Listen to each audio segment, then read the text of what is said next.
what does it take to become an EMT, and then what do you have to do to become a paramedic? So EMT is somewhere usually they're doing fast track EMT classes now, which are like 2 weeks long. I don't agree with that. Mine was a 6 month program. You did 6 months in the class, and you did, I want to say, 8 hours of clinical time in the hospital, and then 24 hours of clinical time on the ambulance.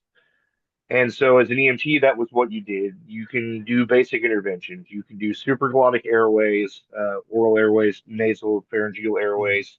You can assist with some medications, and in the National Registry, you can do CPAP as a basic as an EMT.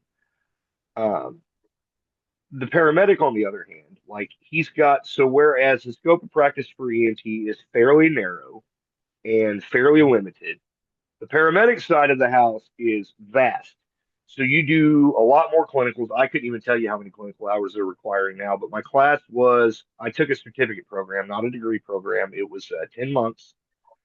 I worked 3 jobs in the middle of all of this and still Yeah. managed to get all done. But you do ICU, you do cardiology, you do the cath lab. You have to follow a PIC nurse for 12 hours of the day. Um, you have to do an OB rotation. You have to do like all of these things. Yeah. And if you do well at the end of that, and plus the internship on the ambulance, which is where you are the paramedic, you are in charge, and that's how you get signed off to go take the test at the end of the class after you pass it. But as far as the scope goes, for there are things that I can do that only doctors can do in some places. Um, Yeah. for example, intubate. I can Yeah. do surgical crike. I can do that if I can justify the need of those. I've done two. Um, Oh, good for you. I've done two, and it's not something that I enjoyed doing, but it was one of those where can't intubate, can't ventilate. You've got to make a decision, and you have to be able to own that. Well, if you Um, do that, then you save a life. You save the life. If you have to do a crike, there's no other way. Absolutely. So, I mean, and there are, medications that we can give. So basically, whatever a medical director will sign off on for you for Mhm. protocols, you can do that. You can do needle decompressions. You can do, some places are doing finger thoracostomy now. Wow. There's a whole lot of medications that you can give without ever calling for an order for them. At my service, you can call for an order and you can heparinize somebody. So Wow. Yeah, that's amazing. It really is. Um, you said you started out as a firefighter. How long did you do that for? Was this out of high school, or how did that? started on the fire department the day I graduated from high school. Literally Dang. the day I so What I attracted you volunteered to that? What attracted you to that? accident. I'm going to be honest with you. I wanted to go in the military, and this was, right around like 2005 ish, whenever Iraq was really heating up. And my mother, um, I told my mother I was going to go into the military, and I was like a couple of days away from signing, and she threw this big fit, like just crying and all of that. And she was like, "You're going to go over there and get yourself killed."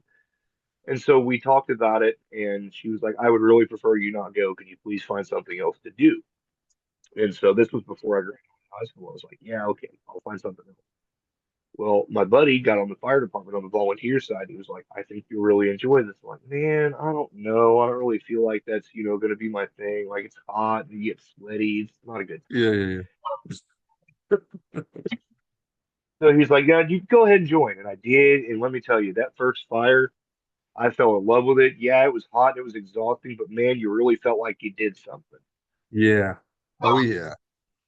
And the camaraderie and the bonds that you form. My buddy, I just interviewed him a couple of weeks ago. He's a three-time combat vet. He deployed 4 times. He was a Navy hospital corpsman like I was, um, attached to the Marines.